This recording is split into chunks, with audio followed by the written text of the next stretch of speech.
आज हम ट्रिक के माध्यम से ना 10 ऐसे सब्जेक्टिव क्वेश्चन को याद करेंगे जो हर बार आपके पेपर में पूछा गया है।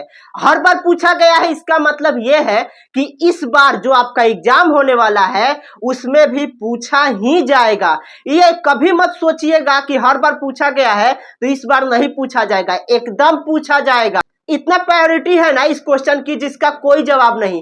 आप जिस भी पेपर को उठाइएगा केवल यही क्वेश्चन आपको मिलेंगे, ठीक है। तो चलिए देखते हैं कि क्या हमारा ट्रिक है और क्या हमारा क्वेश्चन है। तो फर्स्ट हमारा क्वेश्चन है कि मालती के घर का वातावरण आपको कैसा लगा। तो यहाँ जो क्वेश्चन बोल रहा है ना ये किससे पूछ रहा है, तो ये पूछ रहा है लेखक के अनुसार लेखक को कैसा लगा था, ठीक है। तो लेखक को कैसा लगा था तो आपको पता होना चाहिए कि लेखक को ना इतना इसका घर का वातावरण ऐसा लगा, कैसा लगा, एकदम जैसा मायूसियत, मतलब उसके घर पे ऐसा लग रहा है ना कि कोई छाया मंडरा रहा है, ठीक है। म से मालती और म से मायूसियत याद रखिएगा, ठीक है। इससे आपको याद हो जाएगा। ट्रिक यही है आपका कि म से मालती और म से मायूसियत इसका घर का वातावरण था। ऐसा लग रहा है कि इसके घर पे छाया मंडरा रहा है। सब कुछ आपके जीभ पे याद हो जाएगा, सब कुछ लिखने की जरूरत नहीं है, ठीक है। केवल आप अच्छे से सुन लीजिए, ठीक है, सब याद हो जाएगा। अगला क्वेश्चन हमारा बोल रहा है कि छत्रसाल की तलवार कैसी है। तो छत्रसाल की तलवार एकदम तेज सूर्य के किरण जैसी है, उसका धार जो है वो एकदम तेज सूर्य के किरण जैसी है, ठीक है। और ये कैसे बिजली कैसे कड़कता है, एकदम चमकता है ना, उसी तरह इसका धार चमक रहा है, ठीक है। चले आगे अगले क्वेश्चन को देखें क्या बोल रहा है। अगला क्वेश्चन बोल रहा है कि गांधी जी के शिक्षा संबंधी आदर्श क्या थे। तो ये क्वेश्चन बहुत ही इंपॉर्टेंट है और ये बहुत ही इजी भी है।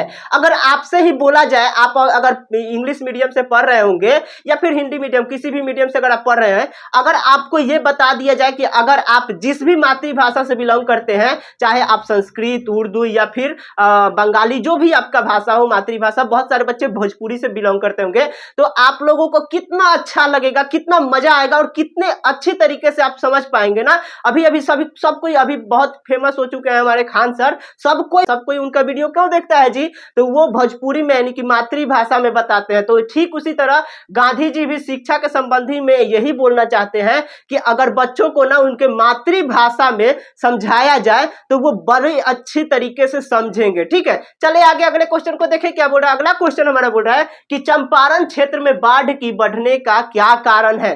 तो आपको पता होना चाहिए कि बाढ़ तभी बढ़ता है जब उसके रुकावट को हटा दिया जाए। पानी कब आएगा, बाढ़ कब आएगा, जब बांध टूट जाए। तो यहाँ पे दरअसल बांध नहीं टूटा है। आपको पता होना चाहिए कि चंपारण क्षेत्र जो होता है ना, उधर साइड पेड़ बहुत सारे होते हैं, बहुत सारे पेड़ होते हैं, जंगल बहुत सारे होते हैं। और क्या हुआ है उस साल क्या किया गया है कि जंगल की कटाई करा दी गई है, इसके कारण यहाँ पे बाढ़ आई है, ठीक है। चले आगे अगले क्वेश्चन को देखें, सब कुछ याद हो जाएगा, बस आप ध्यान से सुनिएगा तो, ठीक है। अगला क्वेश्चन जो हमारा बोल रहा है कि कबीर ने भक्ति को कितना महत्व दिया है, ठीक है।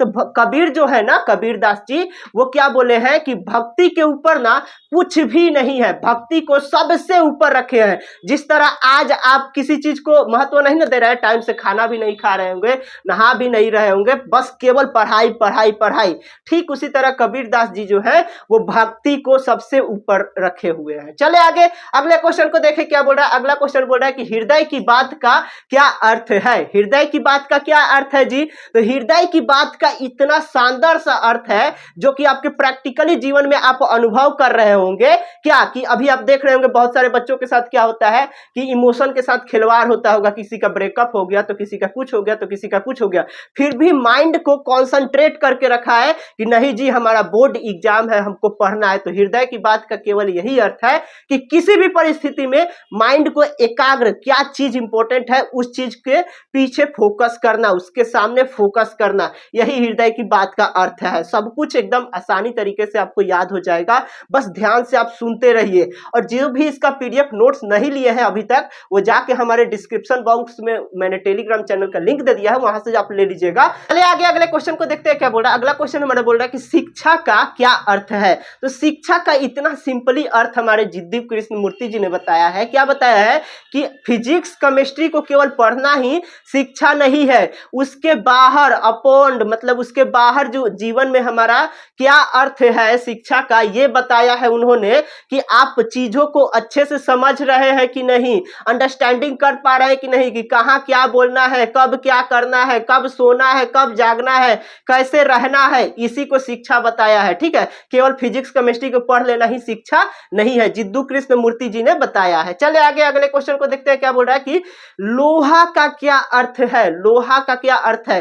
तो जो बच्चे अभी बोर्ड एग्जाम में तगड़े तरीके से एकदम पढ़ रहे होंगे ना, उन्हीं का रिजल्ट अच्छा आएगा, वही बोलेंगे फिर क्या कि मैंने ना लोहा लेकर पढ़ाई की थी। लोहा लेकर मतलब बहुत ही परिश्रम करके पढ़ाई की थी, तब जाके आज अच्छा मार्क्स ला पाया। ठीक है, सब कुछ ट्रिक से आपको याद हो जाएगा, एकदम बैठ जाएगा आपके दिमाग में, बस ध्यान से सुनिएगा। चलिए आगे अगले क्वेश्चन को देखते हैं, बहुत ही इंपॉर्टेंट क्वेश्चन है। क्या इंपॉर्टेंट क्वेश्चन है, तो भगत सिंह कौन थे।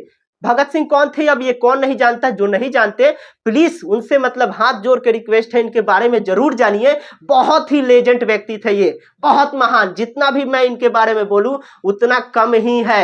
ये 13 साल की उम्र में इनको 17 भाषाओं का ज्ञान था, ऐसे इतने महान व्यक्ति हैं ये। ठीक है, तो ये है क्या भैया, ये कौन थे, तो इसके बारे में अगर मैं आपको बताऊं तो ये एक क्रांतिकारी थे और क्या थे, ये देशभक्त थे। ठीक है, ये बहुत बड़े देशभक्त थे। इन्होंने मरने के दिन तक एक किताब पढ़ा। ठीक है, उनका कहना था कि अगर मैं आज मर भी रहा हूं तो थोड़ा सा और ज्ञान लेकर मरूं। ठीक है, इसलिए आप लोग भी बहुत अच्छे तरीके से पढ़ाई कीजिए। ठीक है, इनका बहुत बड़ा हाथ रहा है हमारे देश की आजादी में। चले आगे अगले क्वेश्चन को देखें, क्या बोल रहा है। अगला क्वेश्चन बोल रहा है कि फिरंगी मेम के बाग में क्या क्या था। फिरंगी मेम के बाग में क्या क्या था भाई, तो फिरंगी मेम के बाग में बताने से पहले मैं आपको बता देना चाहता हूं कि जो भी बच्चे अगर समास पहचानने का ट्रिक देखना चाहते हैं तो कमेंट बॉक्स में जरूर बताइएगा कि आप लोगों को समास पहचानने का ट्रिक चाहिए या नहीं चाहिए। ठीक है, उसके बाद जो बच्चे चाहते हैं कि समास का ट्रिक आपको पता चल सके और मिल सके तो सब्सक्राइब करके नोटिफिकेशन को ऑन कर लीजिएगा, जिससे कि आप सभी को पता चल सके कि हाँ समास पहचानने का ट्रिक आ चुका है। फिलहाल चलते हैं हम अपने अगले क्वेश्चन को देखते हैं, क्या बोल रहा है कि फिरंगी मेम के बाग में क्या क्या था। ठीक है, तो फिरंगी मेम के बाग में ना एक मखमल की हरी घास की थी। ठीक है, इस पे क्या होता था, तो दूध और फल की वर्षा होती थी। आशा और उम्मीद करता हूं कि ये सारे क्वेश्चन बहुत ही आसानी तरीके से आपको याद हो गए होंगे। तो मिलते हैं इसी तरह के शानदार सेशन के साथ, किसके साथ भैया, तो समास पहचानने के ट्रिक के साथ। तब तक आप देखते रहिए वन एजुकेशन 12th को। धन्यवाद।